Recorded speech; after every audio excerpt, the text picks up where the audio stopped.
merci. Merci mon frère, merci. N'est-ce pas qu'on a été bénis? Dieu nous aime beaucoup, il nous a donné une chorale merveilleuse, n'est-ce pas? Nous sommes vraiment bénis avec notre chorale. Merci mes sœurs, merci mes frères pour l'adoration, merci pour la louange. Vous savez, pendant que nos frères et nos sœurs de la chorale chantaient, je me disais, nous allons peser dans notre poids pour amener notre chorale vers l'excellence encore. Amen. On va les organiser. Je le voyais déjà en train de chanter avec des touches. Comme dans des églises organisées. Est-ce que nous ne sommes pas capables de le faire? Nous allons le faire. Amen. Nous avons notre très jolie chorale. Nous allons nous impliquer, nous allons les soutenir afin de les amener à aller plus loin. Amen. Nous voulons passer à la parole de Dieu. Nous avons nos têtes baissées. Nous voulons parler à Dieu. Jésus, Jésus, Jésus, Jésus, Jésus. Alléluia. Oh, yes. L'Éternel, nous voici à tes pieds là. Papa, nous sommes venus t'écouter, Jésus. Nous avons des cœurs brisés. Nous sommes perdus et désemparés. C'est auprès de toi, Jésus, que nous pouvons trouver la joie, que nous pouvons trouver la paix. Seigneur, nous sommes venus éternellement devant de toi avec des vases vides ce matin. Laisse que tu puisses remplir nos vases à ta connaissance, Jésus. Seigneur, laisse que tu puisses donner à tout un chacun de nous un entendement d'ici. Afin qu'éternel, en écoutant cette parole, Seigneur, que nous soyons bénis encore ce matin. Seigneur, laisse que je puisse disparaître, éternel, que toi seul qui es l'enseignant par excellence, que tu puisses parler à ton peuple. Que tout ce qui est de l'homme, de la chair, ne puisse pas sortir de ma bouche. Que seul l'Esprit de Dieu puisse parler. Merci parce que ce matin, tu vas encore nous amener dans le vert pâturage, où tu vas encore nous nourrir. Merci pour ta mouette, merci pour ton bâton, car ça nous protège et ça nous rassure. Merci pour ta présence, Jésus. Merci pour toutes choses. Que l'honneur, que la puissance, que la gloire te soit rendue pour l'éternité à l'éternité. Nous disons Amen. Amen. Puis bien aimés, nous sommes là ce matin comme le soutien que je vais exploiter ce matin et sur le tableau qui est là. N'est-ce pas qu'il y a une grille de nous faire un joli travail. Amen. Maintenant, nous pouvons voir les versets, nous pouvons voir tout ce qui est là. Est-ce qu'on ne peut pas acclamer ces sœurs pour l'encourager encore à faire un merveilleux travail? On peut donner une belle acclamation à notre sœur Ingrid. Est-ce que quelqu'un ce matin peut dire sœur Ingrid, sois bénie? Que Dieu puisse bénir cette merveilleuse sœur qui est toujours dévouée au temple et qui fait un travail merveilleux. Donc, comme on vient de le dire, les soutiens que je vais exploiter ce matin, l'influence de l'état du cœur sur les chrétiens. Le grand thème, c'était l'amour. Et sur ce grand thème-là, je vais exploiter ce matin sur l'influence de l'état du cœur sur le chrétien. Nous irons rapidement chercher notre texte dans le livre de Jérémie. Jérémie chapitre 17, verset 9. Pour ceux qui n'ont pas de Bible, le verset est déjà là au tableau. La Bible dit: le cœur de l'homme est tortué par-dessus tout, et il est méchant. Qui peut le connaître? Est-ce que nous pouvons tous le lire d'un commun accord? On y va?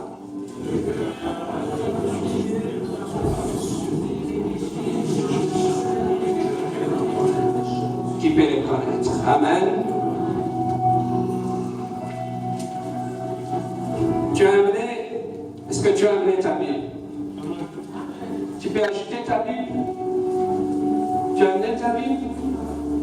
Mais comment tu peux venir à l'église sans Bible? Amen. Hein? Est-ce que tu as un bloc-notes?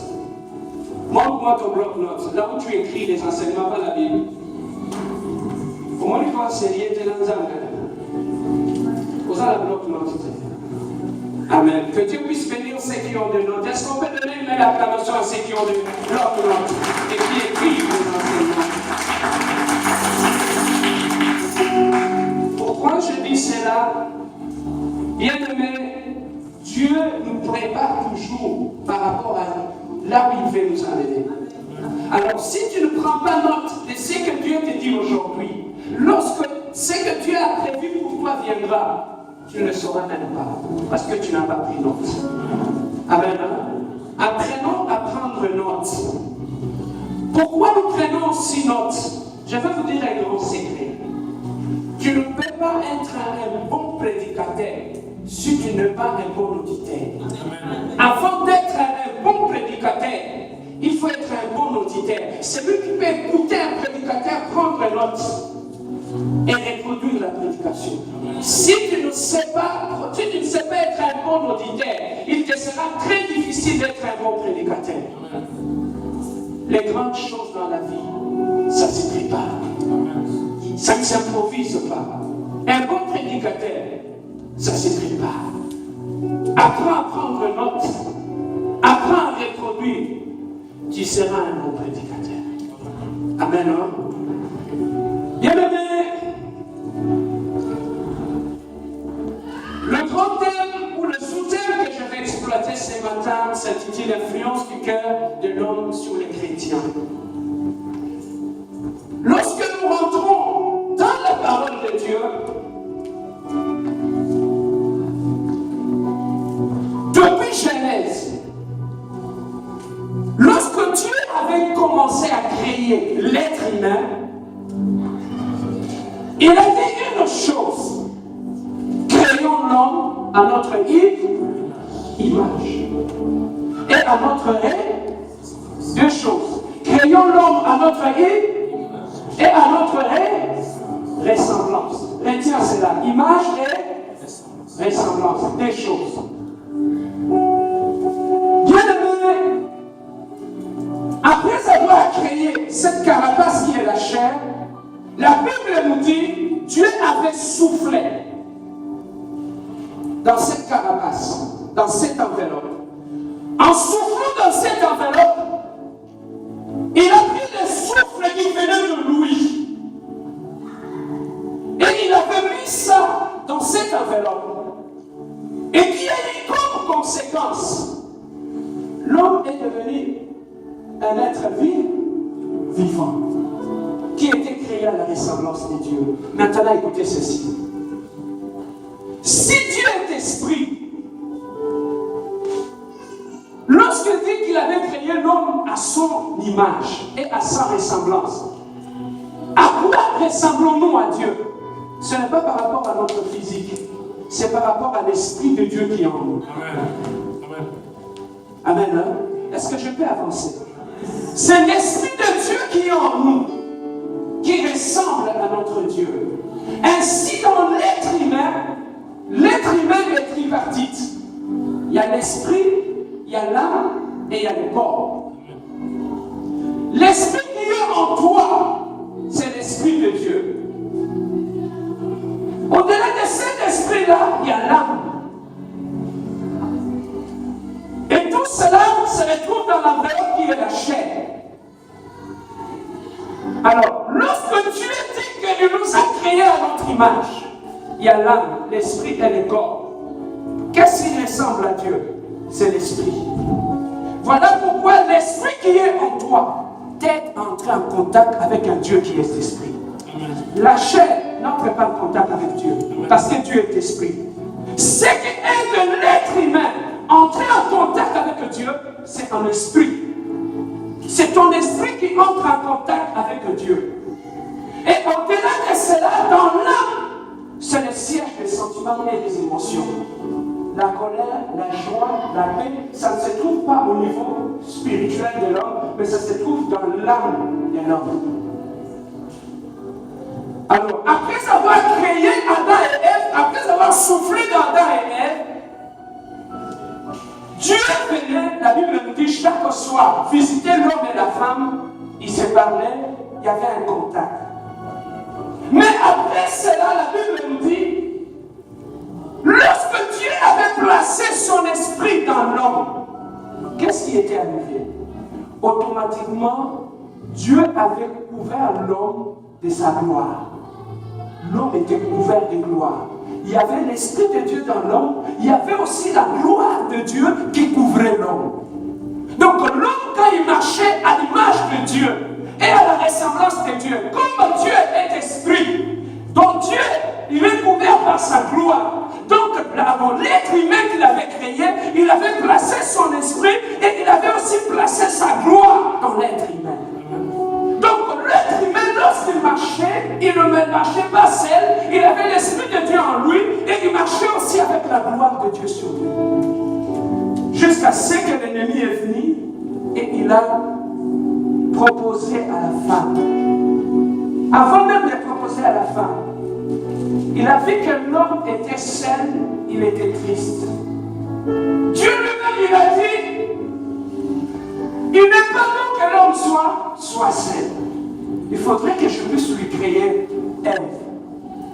Dans le jardin d'Éden, il y avait Ève, il y avait un Ève, il y avait une Adam. Ève, il y avait une Ève, il y avait un Adam. Il y avait l'Adam et il y avait Ève. Ça, c'était dans le jardin d'Éden. Dans le jardin d'Éden, Dieu n'avait pas créé Adam et Adam. Dieu avait créé Adam et Ève. Ça, c'est depuis la création. Malheureusement, dans nos écoles, on enseigne à nos enfants que Adam peut se marier avec Adam. Ève peut se marier avec Ève. Voilà pourquoi il est très important pour nos enfants qui sont là, dans la crèche, à l'école de dimanche, qu'on les enseigne qu'au commencement, Dieu avait créé Adam et Ève. Comme ça, même si on leur met d'autres choses dans leur tête, ils savent ce qui s'était réellement passé. Mais écoutez maintenant, lorsque Dieu avait créé Adam, il avait endormi Adam. Ensuite, il avait créé Ève. Et lorsqu'il avait réveillé Adam, lorsqu'il avait regardé Ève, il avait dit une chose. Voici l'os de mes, la chair de ma. Donc, Adam, lorsqu'il avait regardé Ève, il n'avait pas parlé du physique de l'Ève. Il avait parlé des os de Ève. Je ne sais pas si tu comprends. Donc, Adam, en regardant Ève, il avait au-delà du physique, il avait quelque chose qui était caché dans Ève. C'était ses os. Mais maintenant, Adam n'avait pas un rayon X pour voir les os de Ève. Mais comment il avait vu que cette femme, ses os lui ressemblent? Elle a les mêmes os que moi. Le vrai amour dans la vie voit au-delà du physique. Il voit ce qui est caché dans l'homme. C'est ça le vrai amour. Le vrai mariage, ça commence lorsque tu peux, en regardant l'autre, tu peux voir au-delà de son physique, tu peux voir ce qui est caché dans l'homme. Le plus important, c'est Adam l'avait vu. Pourquoi il avait vu les os de Ève? Tout simplement, lorsque l'être humain marche, pour qu'il puisse se tenir debout et marcher correctement, il a besoin de il a besoin d'une charpente pour le garder debout. Amen. Et cette charpente, c'est ce que nous appelons les squelettes. Dans les squelettes, il y a deux os, est composé de os. Des artères, tout ça, toutes ces choses-là. Alors c'est la charpente qui fait en sorte que l'homme puisse se tenir debout. Lorsque bien aimé, ta colonne vertébrale est penchée, automatiquement tu commences à marcher d'une façon penchée. Amen. Alors, Adam avait ce qui gardait Ève debout et droit. C'était ses os. Alors, au-delà de cela, elle a continué à vivre avec Ève. Et le serpent est arrivé, il a trompé Ève. Ève a pris le fruit, elle est allée donner à son mari. Le mari a mangé. Et en mangeant, la Bible nous dit, ils sont tombés dans le péché. Ces jours-là, Dieu est venu comme d'habitude visiter Adam et Ève. En les visitant, il a trouvé que là où il les rencontrait, ils n'étaient plus là. Il a crié, Adam, où es-tu? Adam a dit, nous nous cachons. Pourquoi vous vous cachez? D'habitude, quand moi, Dieu, je venais la fréquenter, il ne se cachait pas. Donc s'il se cache, c'est qu'il y a eu quelque chose qui s'était passé. Bien-aimé, il a dit, pourquoi vous vous cachez? Adam a dit, nous sommes nus. Mais maintenant, ma question est celle-ci. Pourquoi depuis le début, depuis la création de l'homme, il ne s'était pas rendu compte qu'il était nu? Pourquoi seulement après le péché, l'homme s'était rendu compte qu'il était nu? Écoutez ceci. Lorsque Adam et Ève avaient péché, ils avaient perdu la nature de Dieu en eux. Ils avaient perdu la gloire de Dieu. C'est que la gloire les couvrait et ils ne se rendaient même pas compte qu'ils étaient nus. Ils étaient habillés par la gloire de Dieu. Voilà pourquoi ils ne se rendaient même pas compte qu'ils étaient nus. Mais lorsqu'ils avaient péché, ils avaient perdu la gloire de Dieu et ils se sont retrouvés tout nus, directement. Et ils avaient honte, ils sont allés se cacher. À cause du péché. Bien aimé, la même réaction, nous affichons la même réaction qu'Ève et Adam lorsqu'ils avaient péché. Tu sais, lorsque tu n'es plus en ordre avec Dieu, lorsque bien aimé, tu marches dans le péché, tu commences à venir une vie de cachotterie. Tu commences à te cacher. Lorsque tu ne marches plus avec Dieu, tu ne pourras plus marcher tête droite. Tu vas commencer à te cacher. Raison pour laquelle ils avaient perdu la gloire, ils ont commencé à se cacher. Ils ont perdu la nature de Dieu en eux. Ils ont commencé à se cacher. Mais maintenant, écoutez ceci. Lorsque Dieu avait créé Adam et Ève, il a dit, créons l'homme à notre image et à notre ressemblance. L'homme a été créé à l'image de Dieu. Ça veut tout simplement dire qu'il avait l'esprit de Dieu et la gloire de Dieu en lui.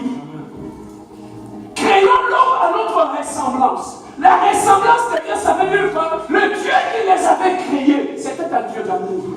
C'est qu'en créant l'homme à sa ressemblance, c'est que l'homme aussi avait de l'amour en lui. Donc toute la nature de Dieu était dans l'homme.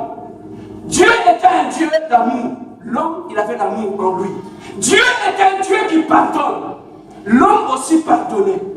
Dieu était un Dieu miséricordieux. L'homme avait aussi la miséricorde en lui. Dieu était un Dieu de compassion. L'homme qu'il avait créé, il avait aussi la compassion en lui. Alors lorsque la chute est arrivée, l'homme a perdu la nature de Dieu, il a perdu la gloire de Dieu, il a perdu l'amour, il a perdu la compassion, il a perdu la patience. L'homme avait changé de nature. Diable avait pris son identité, il avait imprimé dans l'homme. Maintenant, l'être humain n'avait plus l'identité de Dieu, maintenant il avait l'identité du diable. Voilà d'où est partie la haine et la méchanceté dans le monde. Parce que lorsque nous n'avons plus la nature de Dieu en nous, nous manifestons la nature du diable. Dans ce monde, il n'y a que deux natures, il n'y en a pas trois. Si en toi, tu ne manifestes pas la nature de Dieu, tu vas manifester la nature du diable. Il y a juste deux natures. Et après la chute, l'homme avait tout perdu. Il a perdu la nature de Dieu, il a perdu le caractère de Dieu, il a perdu l'amour de Dieu. L'homme était perdu. Et Dieu, dans son amour. En voyant Adam et Ève trébucher, il a pris la bête, il a tué, il a pris la peau, il a couvert Adam et Ève. C'était l'ombre des choses à venir, Dieu qui prévoyait déjà la rédemption. Que le Fils de l'homme, qui est l'agneau de Dieu, il va mourir pour l'homme afin de couvrir la nudité de l'homme. Raison pour laquelle, quand tu donnes ta vie à Dieu, automatiquement, la nature de Dieu revient en toi. La nature que nous avions perdue dans le jardin d'Éden revient en nous. Voilà pourquoi la Bible dit, lorsque nous venons dans le Seigneur, nous sommes morts et ressuscités en Christ. C'est que la vieille nature, l'identité du diable qu'on avait, on ne pouvait pas continuer à marcher avec Dieu avec cette identité-là. En venant dans le Seigneur, en marchant en nouveauté de vie, en donnant notre vie à Dieu, la première des choses que Dieu fait dans la vie des chrétiens, lui doit lui détruire la vieille nature que tu avais du récit du diable. Alors quand tu reviens, c'est un travail que Dieu fait. Raison pour laquelle on le symbolise par le baptême. On nous envoie dans l'eau, on meurt, et lorsqu'on est ressuscité, on ressuscite, on devient une nouvelle créature. Alors lorsque tu viens dans le Seigneur, tout ce que tu avais perdu dans le jardin d'Éden, Dieu te le restitue. Automatiquement, la nature de Dieu revient, la gloire de Dieu revient, l'amour de Dieu revient, la compassion de Dieu revient. C'est ça qui fait que lorsque quelqu'un est né de nouveau, tu vas trouver que sa vie a changé. Amen. Mais il est le même, le physique ne change pas. Mais qu'est-ce qui change effectivement lorsque nous naissons de nouveau? C'est tout simplement, nous mourons. Nous, la vieille nature mère, c'est la nouvelle nature qui apparaît en nous. Et cette nouvelle nature amène la gloire de Dieu, amène l'identité de Dieu, amène l'amour de Dieu. Amen. Amen. Et c'est cet amour-là, la personne, quand il vient dans l'église, parce qu'il a récupéré la nature de Dieu, tu vas trouver que celui qui était impoli, quand il est né de nouveau, il devient poli. Celui qui était méchant, quand il est né de nouveau, il commence à manifester l'amour de Dieu. Le parole change, les attitudes changent, le caractère change. Pourquoi? Parce que maintenant, il a récupéré l'Esprit de Dieu en lui. Et lorsque tu récupères l'Esprit de Dieu en toi, tu le reproduis. Amen. Hein? Tu ne peux pas te dire que tu es un enfant de Dieu si tu ne produis pas la nature de Dieu en toi. Je vais l'expliquer. Dans toute la créature de Dieu, je ne peux pas prier pour qu'un pommier puisse manifester la nature du pommier. Un pommier, lorsqu'il produit, il ne peut que produire ce qui ressemble à sa nature.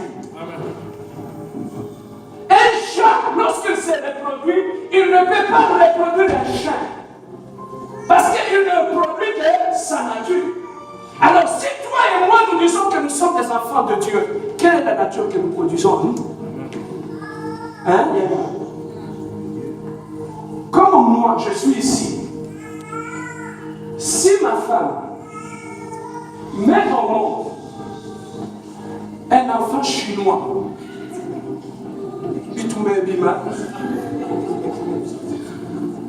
hein? Je vais réunir toute la famille, le village, toute la communauté, tout ça. C'est la guerre. Pourquoi? Parce que ce n'est pas ma nature. Donc, ma femme ne peut que reproduire ma nature à moi. C'est que mon enfant va voir ce qu'on appelle l'ADN. Mon ADN doit se retrouver dans mon enfant. Donc, mon enfant ne peut que porter ma trace, mon identité. Alors, si mon enfant reproduit notre ADN, ça veut dire qu'un mal est arrivé. Alors, si nous sommes enfants de Dieu, on ne peut que porter l'ADN spirituel de Dieu. C'est ça qui fait que dans l'ADN, il y a toutes les informations là-dedans. La couleur des yeux, la couleur de la peau, la façon de marcher, la façon de parler, la nature des cheveux, ça se trouve dans l'ADN. C'est ce que l'homme envoie vers la femme et la femme va produire un enfant qui va porter l'ADN de son père. Dans l'ADN, il y a toutes les informations. C'est ça qui fait que si nous sommes enfants de Dieu, nous ne pouvons que reproduire l'ADN de Dieu. Mais comment se fait-il que toi, tu es un enfant de Dieu, né de nouveau, mais tu reproduis une nature qui n'a rien à voir avec Dieu? C'est que tu es un enfant du diable. Bon, est-ce que je peux avancer? Quel est l'ADN que tu produis, mon frère? Quel est ton ADN? Il y a des tricheries qui se sont faites dans l'église. Des gens qui ne portent pas l'ADN de Dieu, mais qui se disent enfants de Dieu. Est-ce que je peux avancer? Donc, un enfant de Dieu, en quoi on va le reconnaître? Bien aimé, même si tu ne connais pas mon fils, si tu le vois en train de marcher dans la rue, quand tu le regardes, tu vas dire, cet enfant-là, c'est l'enfant de Pasteur Serge. Il a la même tête que lui, il n'a pas de cheveux. Il est comme ceci, il est comme ceci, il est comme cela. Amen, hein? Alors, tu peux ou ne pas connaître l'ADN que porte mon enfant, mais quand tu le regardes, sur le plan physique, il va reproduire mon identité à moi. Donc, un enfant de Dieu, quand partout il est, il ne peut pas passer inaperçu. Tu ne peux pas dire que non, vous ne me connaissez pas, c'est Dieu seul qui me connaît. Non, on doit te connaître. Si tu es un enfant de Dieu, tu vas porter la nature de Dieu. Oh, même si tu ne fais rien, tu dois reproduire la nature de Dieu. On ne peut pas commencer à prier pour toi pour que tu puisses avoir de l'amour. Bien aimé, on ne prie pas pour un oranger pour qu'il puisse produire les oranges. Il va reproduire sa nature. On ne prie pas pour un chien pour qu'il puisse reproduire un chat. Il va te reproduire sa nature. Si Dieu lui-même est ton père, qu'est-ce que tu as de ton père? Qu'est-ce que tu as de ton père? Est-ce que tu parles comme ton père? Est-ce que tu aimes comme ton père? Bien aimé, Yoka, un enfant de Dieu ne peut pas prier. Il y a des prières que nous faisons, ce sont des prières inutiles. Un vrai enfant de Dieu, on ne prie pas pour qu'il puisse avoir l'amour dans son cœur. C'est automatique, ça le produit. Un enfant de Dieu, on ne peut pas commencer à prier et intercéder pour que tu pardonnes à ton frère. Parce que ton Père, c'est d'abord un Dieu miséricordieux, c'est un Dieu de pardon, c'est un Dieu qui pardonne. Mais pourquoi toi tu n'arrives pas à pardonner? C'est que tu portes une sémence qui n'est pas la sémence de Dieu. C'est ça qui fait que tu ne te reproduis pas.